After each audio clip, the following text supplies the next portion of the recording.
Ini kan kita lagi ada bencana di Gaza Ustadz ya, yang marak-marak di masjid-masjid itu ya, Eh, dengan turut keprihatinan, dengan ada sebagian itu yang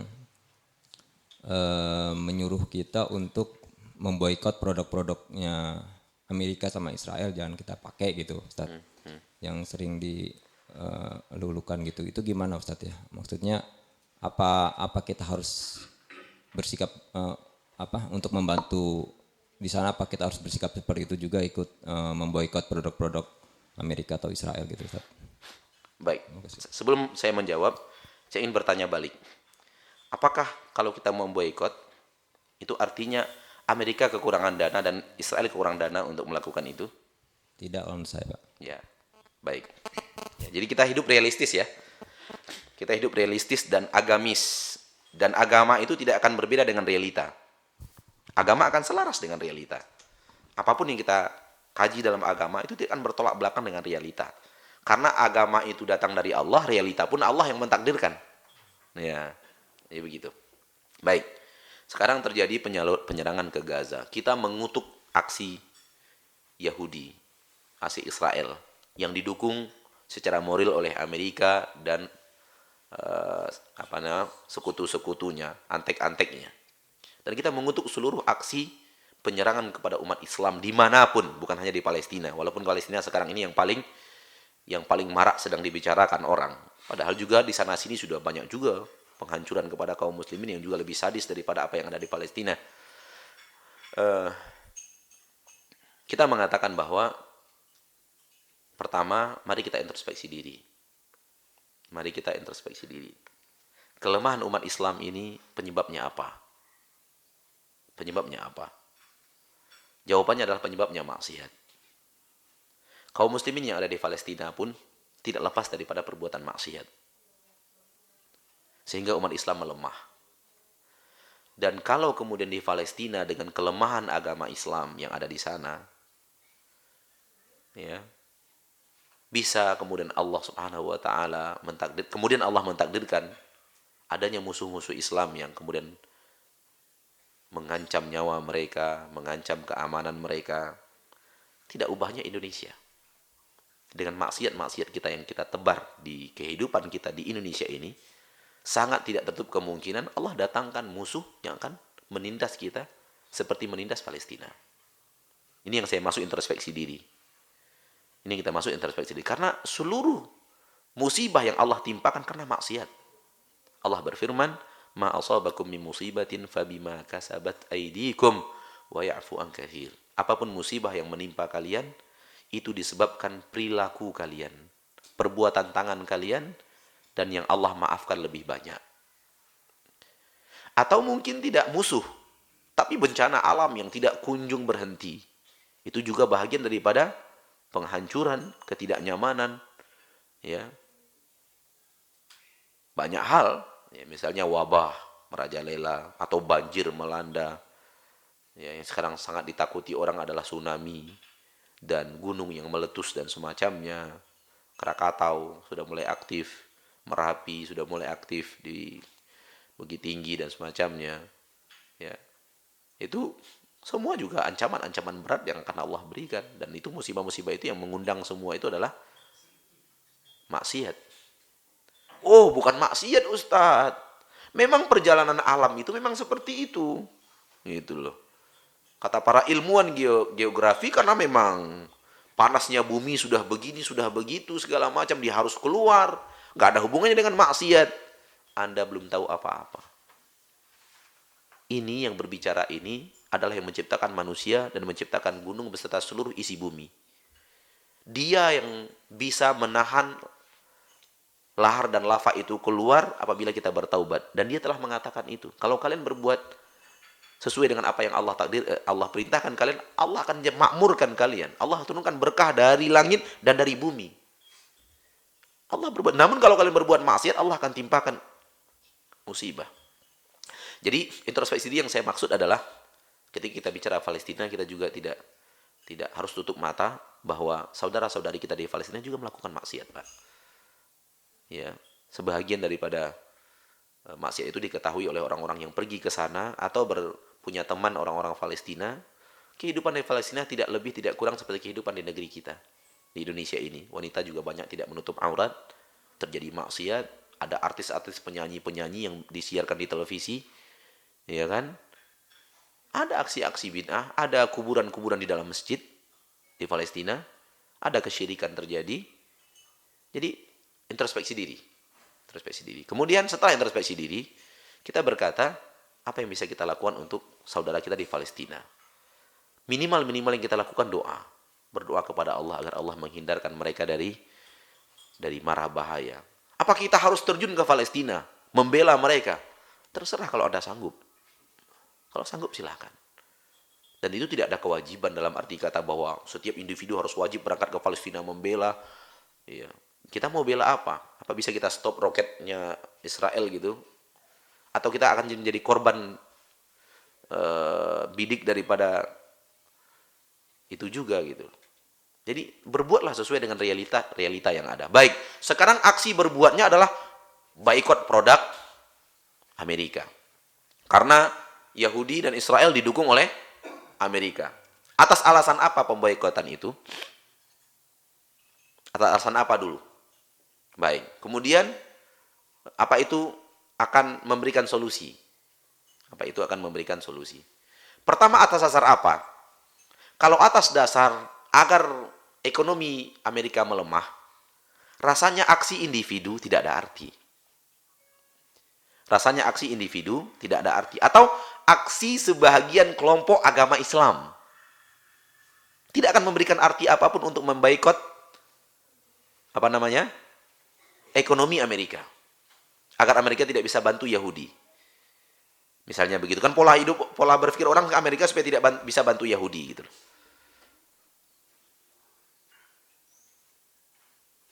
Kalau memang aksi boikot itu bermanfaat, silahkan. Tapi manfaatnya akan terjadi apabila memang dilakukan secara besar-besaran oleh umat Islam di seluruh dunia. Indonesia,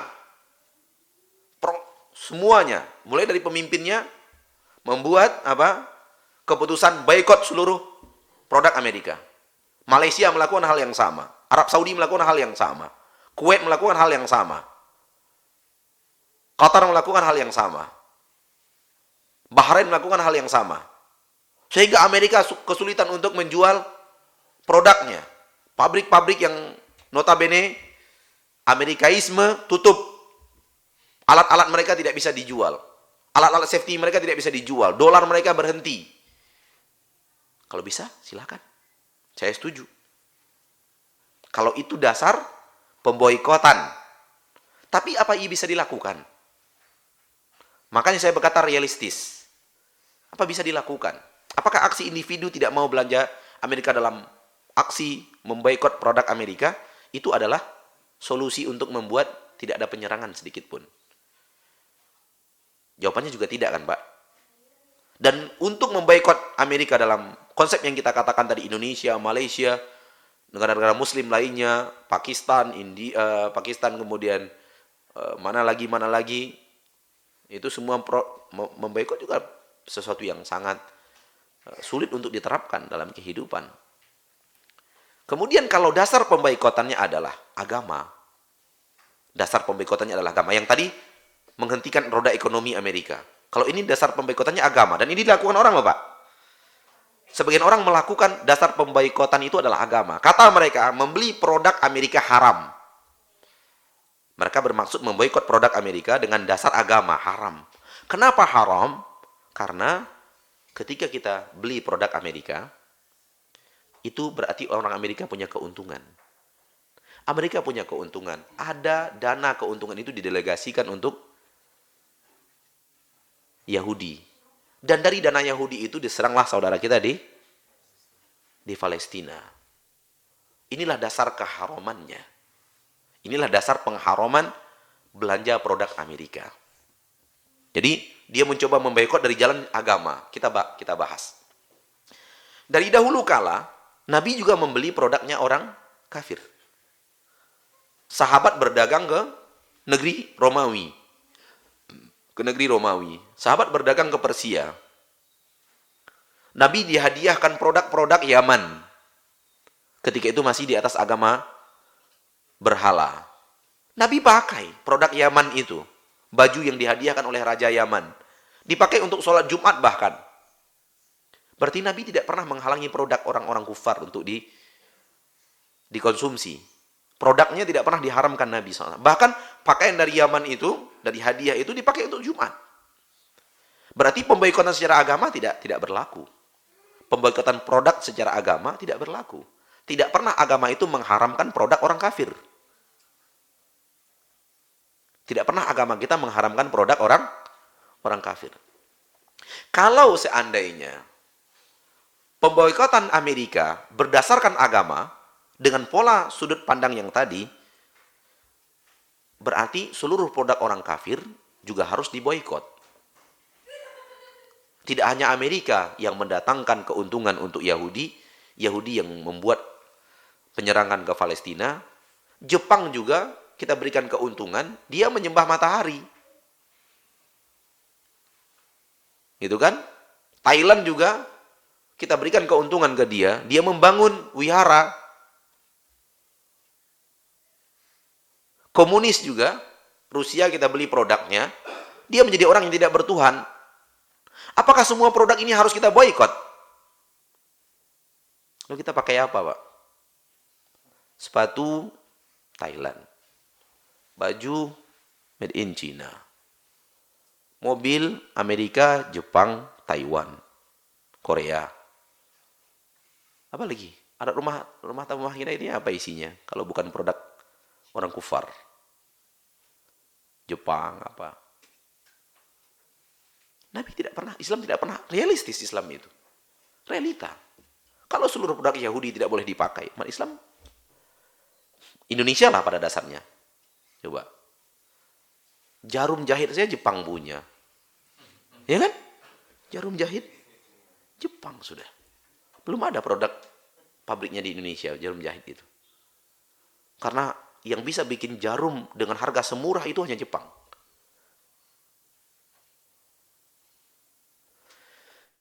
Jadi, dengan pemboikotan seluruh karena kekafiran, ya kita nggak bisa apa-apa.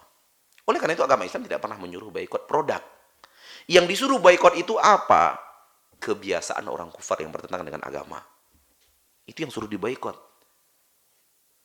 Kebiasaan mereka minum khamar, kebiasaan mereka membuka aurat, kebiasaan mereka menyembah berhala, kebiasaan mereka laki perempuan campur aduk, kebiasaan mereka berzina, kebiasaan mereka selingkuh, kebiasaan mereka mabuk-mabukan sudah tadi, kebiasaan mereka nyanyi-nyanyian, kebiasaan mereka konser-konseran, kebiasaan mereka apa lagi?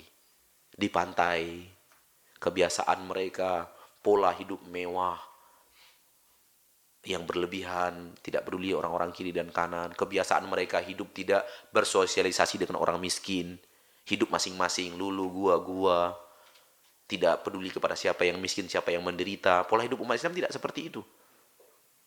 Kata Nabi SAW, tidak beriman seseorang yang tidur dalam keadaan kenyang, sementara dia tahu tetangganya tidur dalam keadaan lapar. Pola hidup lidah tidak terkontrol, pola hidup orang kufar. Pola hidup sogok-sogokan, pola hidup keamanan bisa dibeli, hukum bisa ditawar-tawar. Itu pola hidup orang kufar semua. Itu yang dilarang oleh syariat. Bukan produknya. Bukan produk teknologinya. Produk teknologi dibolehkan. Silakan ambil. Silakan pelajari produk teknologi. Yang tidak boleh itu millah.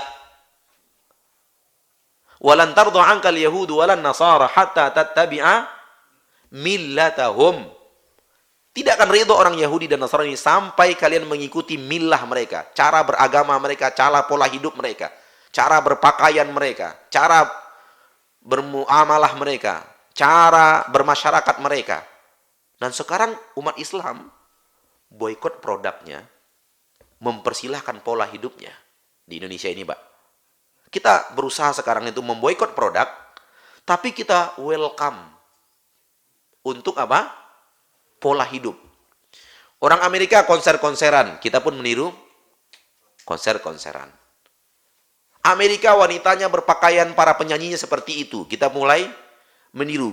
Joggingnya seperti itu. Kita mulai meniru. Pestanya seperti itu. Kita mulai meniru. Pergaulannya seperti itu. Kita mulai meniru. Di pantainya seperti itu. Kita mulai meniru.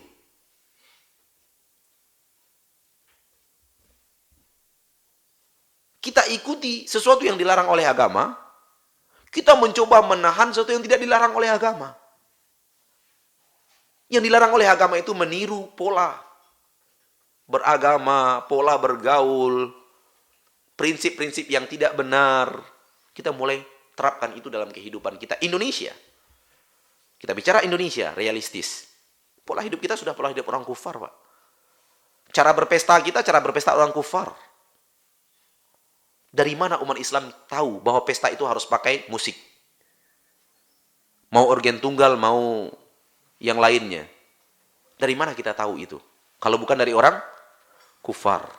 Dari mana kita tahu busana untuk pengantin wanita itu harus warnanya putih? Dari mulai lengan ini sampai ke bawah harus yang transparan. Ekornya bisa 5 meter. Itu dari mana umat Islam tahu seperti itu? Kalau bukan dari orang kufar. Dulu kala 15 tahun yang lalu, 20 tahun yang lalu, itu nggak ada mobil pengantin itu dirias-rias, pakai bunga segala macam. Nggak ada, belum tahu kita itu. Sekarang umat Islam Indonesia kalau mau pesta sudah dihias mobilnya. Dihias pakai bunga, pakai segala macam. Dari mana kita belajar? Orang kufar. Dari mana kita belajar pengantin itu harus dipajang? Orang kufar. Pola hidup mereka kita tiru. Kemudian tamu yang diundang dengan pola pakaian seperti itu juga pola hidup orang kufar. American Idol buat, Indonesia buat Indonesian Idol. Amerika Talent, Indonesia buat Thailand. Apa award? Amerika, kita buat Panasonic Award. Pola hidup kita tiru. Blek sudah kita tiru sudah. Di Indonesia ini. Ratu kecantikan. Kita juga ikut nimbrung. Ngutus ratu kecantikan kita. Tidak pernah tembus di sana kita buat di lokal. Ratu kecantikan Indonesia. Putri Indonesia dan semacamnya. Pola hidup orang kufar ditiru. Plek sudah. Amerika punya Take Me Award. Nah, Take Me Out apa? Indonesia bikin lagi. Take Me Out Indonesia. Tiru sudah. Dalam pola-pola, bahkan dalam pola-pola dalam pola-pola kuis pun dibuat. Ya. Miliarder Indonesia bikin lagi pola yang sama. Tiru sudah, tiru. Ini yang dilarang sebenarnya oleh agama kita, bukan produknya. Oleh karena itu hal yang sangat menarik apa yang dikatakan Syekh Muhammad bin Shalih Al-Utsaimin. Kata beliau, umat Islam ini sudah keliru. Ketika bicara orang kufar, itu bicara sains dan teknologi. Lihat Amerika sudah bisa bikin pesawat ulang-alik. Lihat Amerika sudah bisa bikin satelit. Lihat Amerika sudah bisa hidupnya itu bersih kotanya. Transportasinya sudah tertata dengan baik, segala macam. Yang dibicarakan itunya, yang ditiru bukan itu. Anda yang ditiru sains dan teknologi, bagus sekali. Bicara orang kafir punya sains dan teknologi, lalu kita tiru sains dan teknologinya, itu bagus. Lakukan coba. Umat Islam Indonesia punya pesawat ulang-alik. Kita punya tahu bahwa Amerika, Jepang punya mobil. Indonesia buat mobil. Toh konsumennya kita banyak. Kalah konsumen Jepang. Buat mobil. Buat pesawat. Buat pesawat ulang-alik, buat satelit, sehingga nggak numpang di satelitnya orang. Kalau itu yang ditiru, produk seperti itu ditiru, itu bagus. Karena di dunia, kita boleh niru orang kafir. Secara dunia kita boleh niru orang kafir. Dulu kaum muslimin ketika menyerang Persia, itu niru alat orang Persia. Alat pelontar itu. yang meluluh lantakkan tembok-tembok orang-orang kufar itu dengan senjata pelontarnya. Itu niru orang kafir, senjata orang kafir. Tidak ada masalah. Tiruan teknologi nggak ada masalah. Yang dilarang itu niru millah. Nah, di kita, realita mengatakan bahwa pola hidup orang kufar. Namun kemudian kita teriak-teriak untuk boykot produk. Seharusnya kita tiru produk, namun kita boykot apa? Millah, pola hidup, pola beragama, pola bermasyarakat, pola rumah tangga, pola bersahabat, pola bertetangga, pola bersahabat, pola berpacaran kita jauhkan kehidupan kita. Apalagi coba? Majalah kita seperti majalah mereka. Televisi kita seperti televisi mereka. Bahkan orang-orang yang tinggal di Amerika mengatakan Indonesia lebih vulgar. Koran kita seperti koran mereka. Meniru sudah. Jadi ini yang harus kita jauhi, bukan produknya. Soal produk, dari dulu mah Nabi memakai produk orang kufar, Pak. Baju apa segala macam, produk orang kufar. Gak ada masalah. Jadi itu dia yang jadi masalah. Kita bukan cinta Amerika ketika kita mengatakan boleh memakai produk Amerika. Karena kebutuhan umat Islam juga kepada produk itu tergantung tinggi, Pak. Mana sekarang alat-alat Indonesia yang bisa untuk minyak gitu loh. Semua alat didatangkan dari Amerika atau yang lainnya dari negara-negara maju. Kita belum punya alat yang bisa sampai kepada titik itu dan semacamnya. Dan sementara kita butuh untuk eksplorasi minyak kita untuk kebutuhan umat Islam dan semacamnya. Namun coba hidup berpola Islam, jauhkan korupsi, jauhkan hukum yang bisa ditawar, bisa diperjualbelikan. Itu kan pola Islam kan sebenarnya. Yang juga di sana diterapkan oleh mereka. Mereka jauhkan diri mereka dari korupsi, mereka jauhkan negara mereka dari hukum yang bisa ditawar-tawar, dijual-perjualbelikan. Itu sebenarnya kita bertahan di prinsip agama kita. Namun sekarang kita tidak tiru mereka itu, namun kita melangkah kepada hal yang sebenarnya dulu mereka lakukan, lalu mereka hancur, lalu mereka benahi kepada titik yang mendekati agama Islam, walau tidak 100%. Sementara kita dulu punya program itu. Program hukum tidak dijual beli sehingga keamanan itu, kekuatan hukum itu betul-betul kuat. Sehingga Nabi mengatakan, seandainya Fatimah anak Muhammad yang mencuri, aku yang akan memotong tangannya. Itu kekuatan hukum. Kita tinggalkan itu, kita tiru pola orang-orang kufar dahulu yang mereka itu anjlok dengan pola mereka. Misalnya Cina dulu korupsi. Mereka keluar dari sogok menyogok sehingga mereka bisa maju. Nah, kita sogok menyogoknya itu yang kita tiru misalnya. Ya, hancur kita sebagaimana hancurnya mereka dahulu. Seperti itu. Jadi memang begini, Pak. Kembali kepada Palestina tadi, bahwa kita sedih saudara kita ditindas. Kita sedih, kita benci kepada mereka-mereka yang menindas kaum muslimin dimanapun. Dan kita juga menasihati saudara kita yang ada di Palestina, kembalilah ke jalan Allah.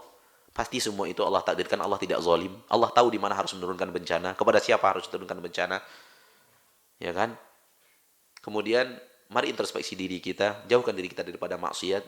Pola hidup seperti meniru orang kufar yang dilakukan oleh Indonesia, yang dilakukan oleh orang Palestina telah mendatangkan petaka. Indonesia pun tidak akan lepas seandainya kehidupan kita tidak kembali ke jalan Allah, pun tidak akan lepas daripada tekanan-tekanan yang akan menghancurkan umat Islam. Baik dari musuh mungkin, naudzubillah min dzalik, atau juga dari bencana alam dan semacamnya. Mari kita kembali ke jalan agama Allah Subhanahu wa taala.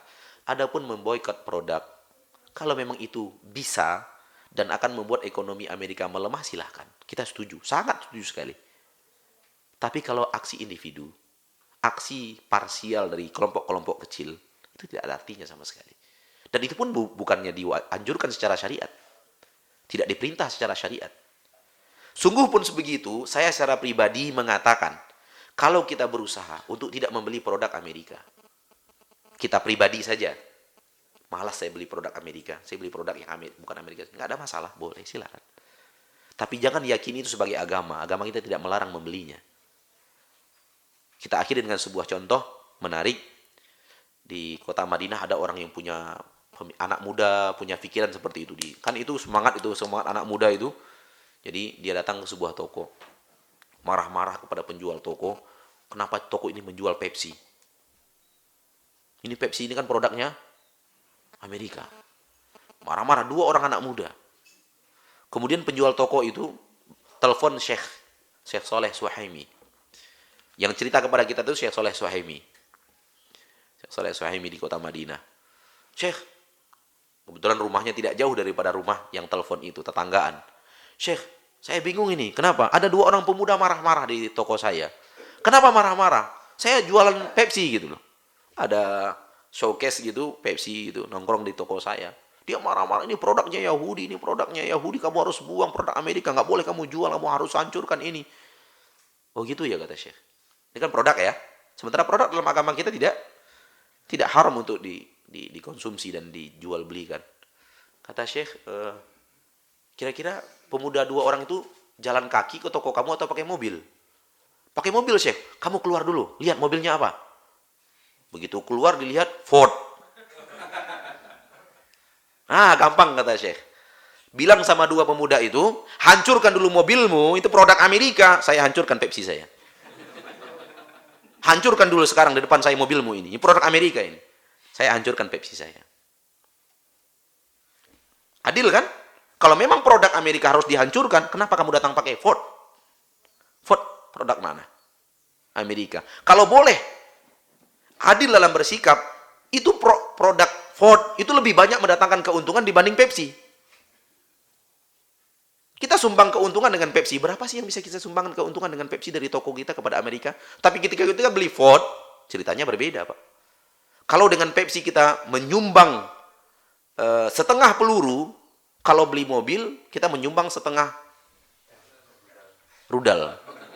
Loh, kenapa rudalnya kita halalkan, kemudian pelurunya kita haramkan? Aneh kan? Jadi begitu, Pak. Jadi tidak dilarang itu adalah produknya. Namun yang terlarang itu adalah millah. Itu yang harus kita jauhi. Umat Islam sekarang sudah masuk kepada dunia mencontoh luar biasa. Pola hidup orang kufar. Lihat hidup kita, Pak. Perlahan tapi pasti nambah. Pakaian kaum wanita sekarang dibanding pakaian kaum wanita 30 tahun yang lalu sama, Pak. Mengarah kemana? Pakaian orang kafir. Kita tidak tahu bagaimana 30 tahun yang akan datang. Pola berwalimah kita 30 tahun yang lalu beda dengan pola walimah sekarang. Kemana arahnya? Orang kafir. Umat Islam sudah mengenal standing party. Umat Islam sudah mengenal pesta di pinggiran kolam berenang. Umat Islam sudah mengenal pesta mengakhiri masa lajang. Ya kan? Dari mana mereka kenal semua itu? Dari mana mereka tiru? Orang kufar. Ini yang harus diboikot. Bukan produk. Jadi kembali kepada titik yang kita katakan tadi, mari kita realistis berbicara sesuai dengan agama, dan agama kita telah mengarahkan kita boikot sifat-sifat orang kafir. Jangan masuk. Hiduplah dengan sifat umat Islam. Karena ini sifat yang paling hebat. Ini sifat yang paling tinggi. Ini sifat yang paling mulia. Ini sifat yang akan menjadikan kalian hebat. Menjadikan kalian tinggi. Wa antumul a'launa in kuntum mu'minin. Kalian menjadi orang paling tinggi kalau kalian beriman kepada Allah Subhanahu wa taala. Terapkan iman ini yang telah Allah ajarkan. Kalian akan menjadi orang paling tinggi, enggak bisa dikalahkan. Tapi ketika umat Islam tidak peduli iman itu, maka umat Islam tidak akan bisa menjadi tinggi. Wallahu taala a'lam.